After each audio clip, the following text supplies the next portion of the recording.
ओम नमो भगवते वासुदेवाय नमः।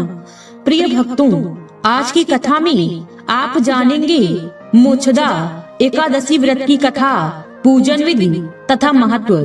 भक्तों, मार्गशीर्ष या अगहन मास की शुक्ल पक्ष की एकादशी को मोक्षदा एकादशी के नाम से जाना जाता है।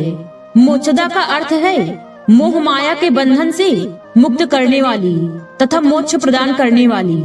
मार्गशीर्ष मास की शुक्ल पक्ष की मोक्षदा एकादशी का जो व्रत करते हैं उनके समस्त पाप नष्ट हो जाते हैं। इस व्रत से बढ़कर मोक्ष देने वाला और कोई व्रत नहीं है। मान्यताओं के अनुसार मोक्षदा एकादशी के दिन ही महाभारत के युद्ध में भगवान श्री कृष्ण ने अर्जुन को गीता का उपदेश दिया था। इसलिए मोक्षदा एकादशी के दिन गीता जयंती मनाई जाती है। साथ ही यह धनुर्मास की एकादशी कहलाती है। अतः इस एकादशी का महत्व कई गुना और भी बढ़ जाता है तथा इस दिन गीता का सार पढ़ने अथवा सुनने का विशेष महत्व है। एकादशी तिथि भगवान श्री हरि विष्णु जी को अत्यंत प्रिय है। मोक्षदा एकादशी का व्रत करने से समस्त पापों का नाश हो जाता है तथा सभी मनोकामनाओं की पूर्ति होती है और अंत में मोह माया के बंधनों से मुक्त होकर मोक्ष की प्राप्ति होती है। यदि आप किसी कारणवश मोक्षदा एकादशी का व्रत न कर पाए तो मोक्षदा एकादशी की कथा सुनने मात्र से ही श्री हरि विष्णु जी की कृपा को प्राप्त कर सकते हैं। भक्तों, आइए कथा को प्रारंभ करते हैं। भक्तों, द्वापर युग में एक बार भगवान श्री कृष्ण पांडुपुत्र युधिष्ठिर को वर्ष भर में आने वाली सभी एकादशी तिथियों के नाम तथा उनकी विशेषता का वर्णन कर रहे थे। इसी बीच युधिष्ठिर ने भगवान श्री कृष्ण से कहा, हे भगवान, आप तीनों लोकों के स्वामी हैं, सभी को सुख प्रदान करने वाले जगदीश्वर हैं। मैं आपको नमस्कार करता हूँ। हे देव, आप सबके हितैषी हैं। अतः कृपा करके मुझे बताएं कि मार्गशीर्ष या अगहन मास की शुक्ल पक्ष की एकादशी का क्या नाम है। इस दिन किस देवता का पूजन किया जाता है और इसकी क्या विधि है। भक्त वत्सल भगवान श्री कृष्ण मुस्कुराकर कहने लगे कि हे धर्मराज, आपने बड़ा ही उत्तम प्रश्न किया है। इस प्रश्न का उत्तर सुनने मात्र से ही तुम्हारा यश पूरे संसार में फैलेगा। मार्गशीर्ष शुक्ल पक्ष की एकादशी अनेकों पापों को नष्ट करने वाली है। इस एकादशी तिथि का नाम मोक्षदा एकादशी है। इस दिन दामोदर भगवान की धूप दीप नैवेद्य आदि से भक्ति पूर्वक पूजा करनी चाहिए।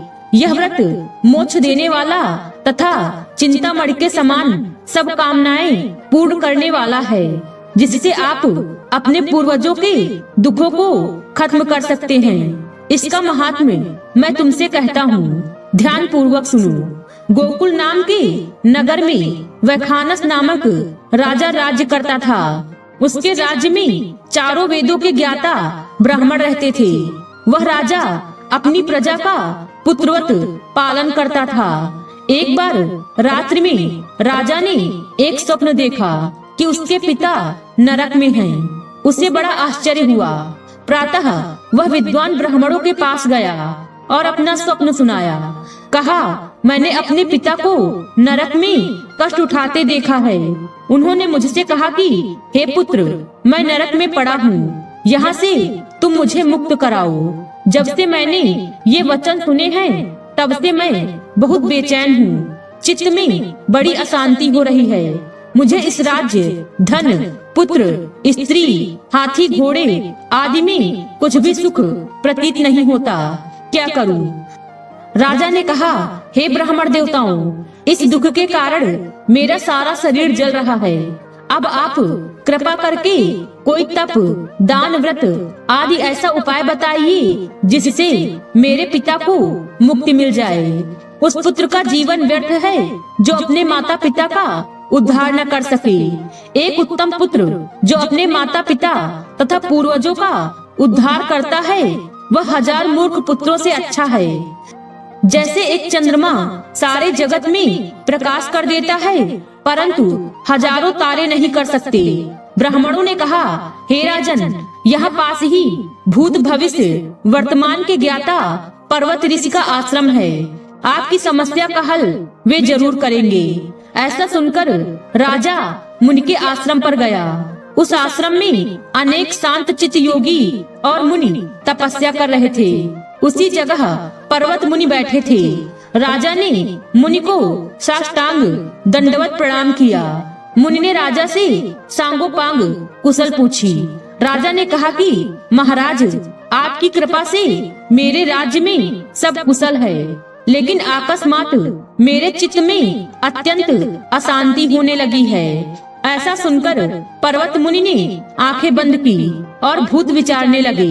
फिर बोले, हे राजन, मैंने योग के बल से तुम्हारे पिता के कुकर्मों को जान लिया है। उन्होंने पूर्व जन्म में कामातुर होकर एक पत्नी को रद दी, किंतु सौत के कहने पर दूसरी पत्नी को ऋतुदान मांगने पर भी नहीं दिया। उसी पाप कर्म के कारण तुम्हारे पिता को नरक में जाना पड़ा। तब राजा ने कहा, इसका कोई उपाय बताइए। मुनि बोले, हे राजन, आप मार्गशीर्ष एकादशी का उपवास करें और उस उपवास के पुण्य को अपने पिता को संकल्प कर दे। इसके प्रभाव से आपके पिता की अवश्य नरक से मुक्ति होगी। मुनि के ये वचन सुनकर राजा महल में आया और मुनि के कहे अनुसार कुटुंब सहित मोक्षदा एकादशी का व्रत किया। इसके उपवास का पुण्य उसने पिता को अर्पण कर दिया। इसके प्रभाव से उसके पिता को मुक्ति मिल गई और स्वर्ग में जाते हुए वे पुत्र से कहने लगे, हे पुत्र, तेरा कल्याण हो। यह कहकर आशीर्वाद देते हुए वह स्वर्ग चले गए।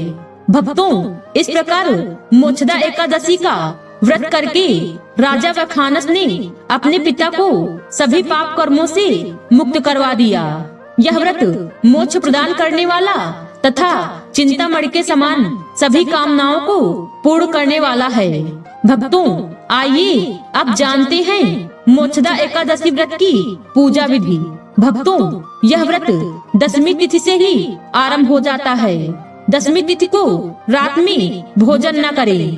एकादशी के दिन प्रातः काल उठकर स्नान आदि से निवृत्त होकर व्रत का संकल्प ले।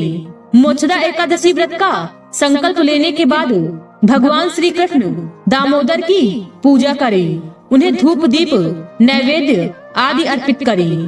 पूरा दिन भगवान श्री कृष्ण का ध्यान करते हुए सद्भाव से बिताएं। इस दिन किसी की निंदा चुगली आदि से बचें। एकादशी की रात को जागरण के बाद द्वादशी तिथि को श्री कृष्ण भगवान को भोग लगाकर किसी जरूरतमंद को यथाशक्ति भोजन करवाकर तथा दान आदि करने के बाद स्वयं भोजन करें।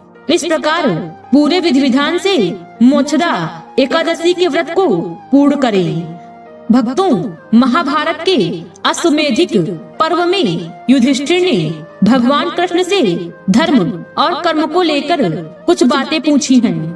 इस पर श्री कृष्ण ने जवाब भी दिए हैं। भगवान कृष्ण ने एक श्लोक के अनुसार बताया है, जो मनुष्य ये चार आसान काम करता है, भगवान हमेशा ऐसे इंसान का साथ देते हैं।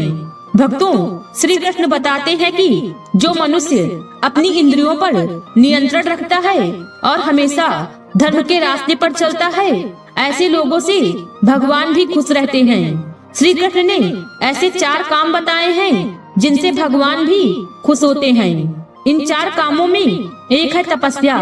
तप के अलावा 3 काम और हैं जो हर इंसान को करने चाहिए। ऐसे मनुष्य के जाने अनजाने में किए गए पाप माफ हो जाते हैं। इसलिए हर किसी को इन 4 कामों को जरूर करना चाहिए।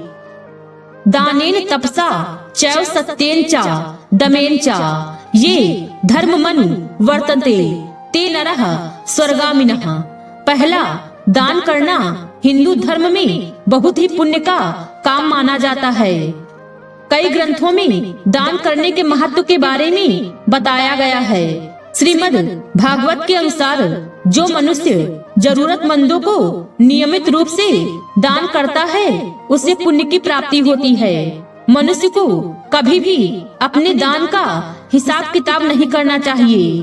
दान गुप्त तरीके से करना चाहिए, उसका दिखावा नहीं करना चाहिए। जो भी दान से संबंधी इन बातों का ध्यान रखता है उसके सभी पाप कर्म मिट जाते हैं और उसे स्वर्ग की प्राप्ति होती है।